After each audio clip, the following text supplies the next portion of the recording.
Among Us. This is an Italian game. I have the Italian edition here, but don't worry if you don't speak Italian. At least my copy also comes with a deck of event cards in English and with a rulebook in English, and those are really event cards and rulebook, the only two elements of the game that are not language neutral. Everything else, well, is language neutral, so you should be fine even if you don't speak Italian.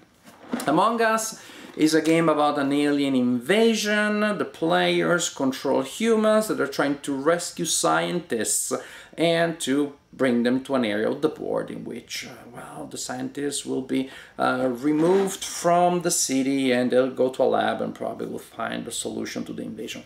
Reminds me of the original miniseries Visitors, in which in fact that aliens first target the scientists because the scientists have the knowledge that could hurt the invaders.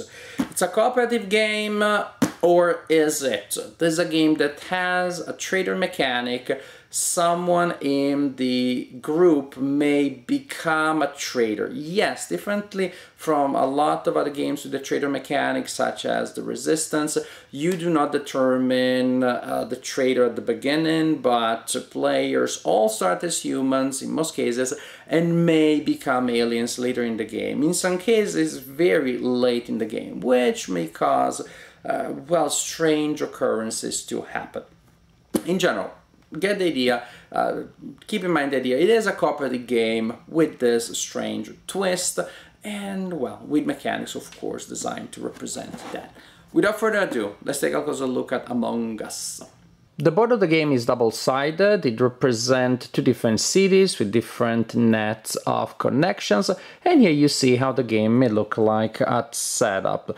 You have, again, these connections. The dots that you see on those lines are playable by the human players, and then the spaces inside those lines are where you will place these tokens representing the presence of aliens. And there are two teams, aliens and players, and human players. At the beginning of the game, each player receives a card. A card may tell you that you are a human indeed, hooray, or that you are an alien. Then the remaining cards, well, are shuffled in specific ways depending on the number of players, and during the game, as you perform actions, you will keep drawing from this deck. It's different from other games where you draw one card at the beginning that tells you your identity and it remains the same. So actually you may become an alien during the game, even late in the game, simply because, again, the game mechanics will force you to draw cards, and so you will have a collection of these cards. Even if a single one of the cards that you draw is an alien, now you belong to the alien team.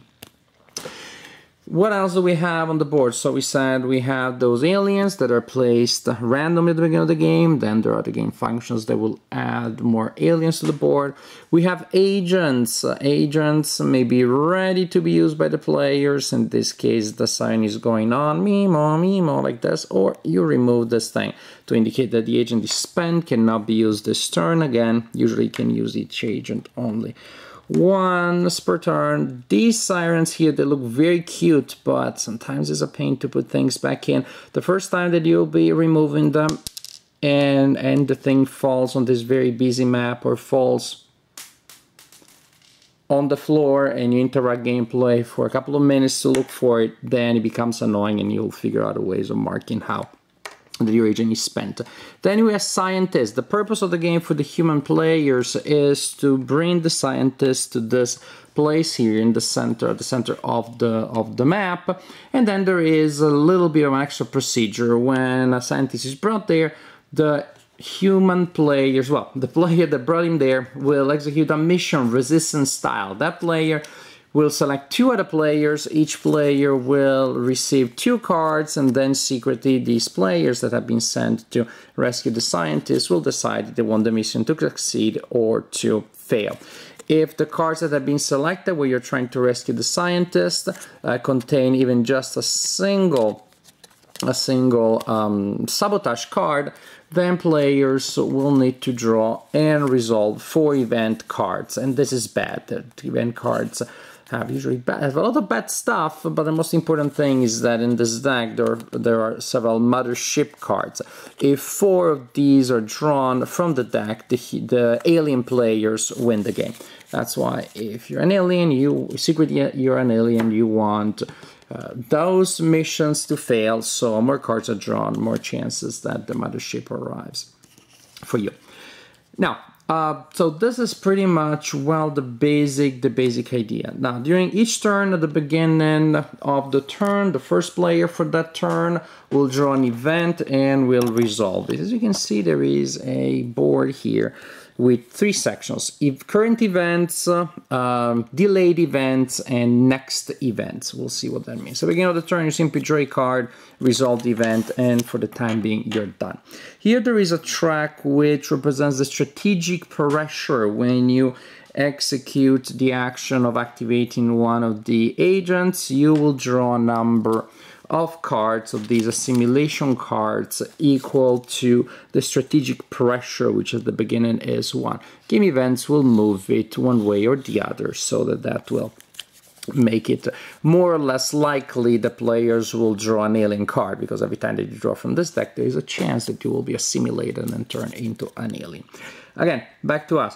You draw from this deck, you resolve the event. So far, so good. Then each player will get to do exactly one action. One action is to plan. That is, you draw 2 cards, you look at them secretly, and you decide if you want to put them in the next events or delayed events. And in some cases, say you have a human event and an alien event. Well, depending on which side you are, you'll decide if you want it to happen next turn or as late as possible. Of course, if you're an alien and one of the cards is a mothership, then you will place the mothership in the next event. At the end of the turn, if there are events in these areas, they are shuffled together, and the delayed events go at the bottom of the deck, and the next events go to the top of the deck. That's why, oh, look at that, resistance, but oh, look at that, mothership. That's why as the alien you want to manipulate the deck and get the mothership cards on top, as the human you want to get them at the bottom. So that's for one of the 3 possible actions that you have, which is planning. Another action is accusing. Each player starts with an accusing token. These are pretty cute. So with an accusing token, and you do j'accuse. You can use, if you still have your accusing token, you can accuse another player that still is a concealed alien of being an alien. You need another player to support you. If you find another player supporting you, that player is forced to reveal their card. If it was an alien, then now the player plays as open alien, so their options are reduced. They can pretty much draw cards and add aliens to the board. If that was a human, well, then you cried wolf or you cried aliens, and you lose your accusing token, your accused tokens. You cannot accuse players of being aliens anymore because, hey, you messed up once. The heart of the game, however, is to use these agents to move your scientists to that area and then to try to perform the rescue procedure. Now, when you use your agents, again, each agent can be used only once per turn.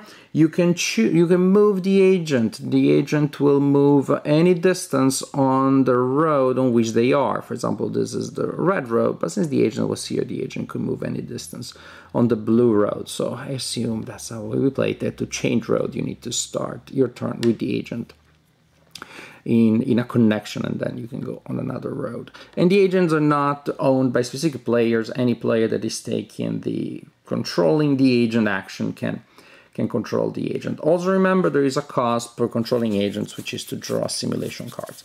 So one action you can take with the agent is to move. You can also choose to free the areas that are adjacent to the agent from their alien presence. You can also choose to escort a scientist, which looks more like you're throwing them, you're shipping them really. These scientists do not want to move from, through, or into areas that have aliens adjacent to them. What happens is that if there is an agent next to a scientist and there is another agent on the same road, you can send the scientist along the same road to the other agent. As simple as that. However, it's easy. It sounds easier than it is because, again, remember, you'll have to clean the board before you can move them. We talked about how you rescue agents that are there, which pretty much is you play a mini game of the Resistance. I'm sure you're familiar with that game. And that's, and that's pretty much the general idea. At the end of each turn, again, you remake the event deck based on what happened about delayed events or events that become next events. The first player will add more aliens to the board, and then you give the first player's marker, which is this impressive hat here, to another player, and you continue like this. You continue like this until either all scientists have been saved, in which case the humans win, or until 4 mothership cards have been played, in which case the aliens win. So this game, if it came out in 1998, even 2008, I would say, whoa, this is great. I've never seen anything like this.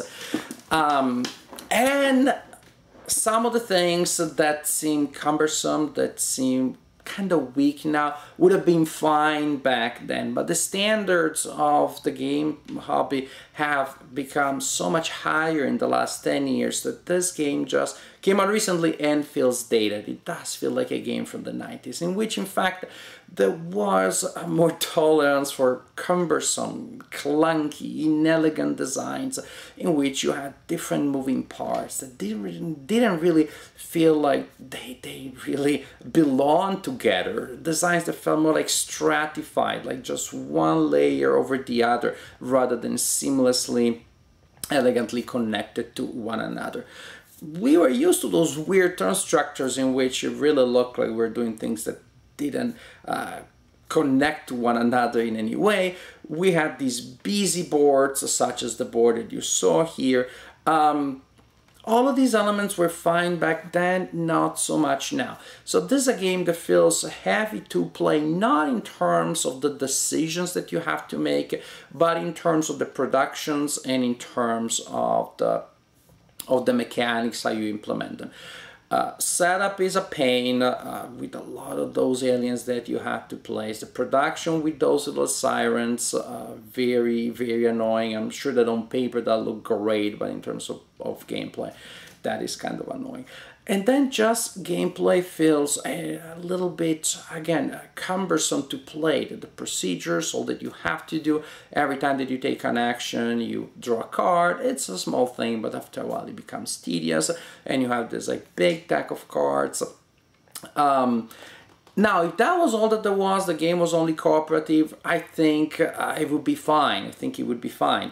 I would play solo, put some music on to keep me company during setup and as I do these strange procedures, and then I have a nice interesting puzzle as I'm trying to move my agents here and there, cleaning up the streets and throwing the scientists to one another. That's the impression you have on the board. Not that they're trying, but they're launching them from one side of the board to another, which is a little funny, but it's not unforgivable mechanically.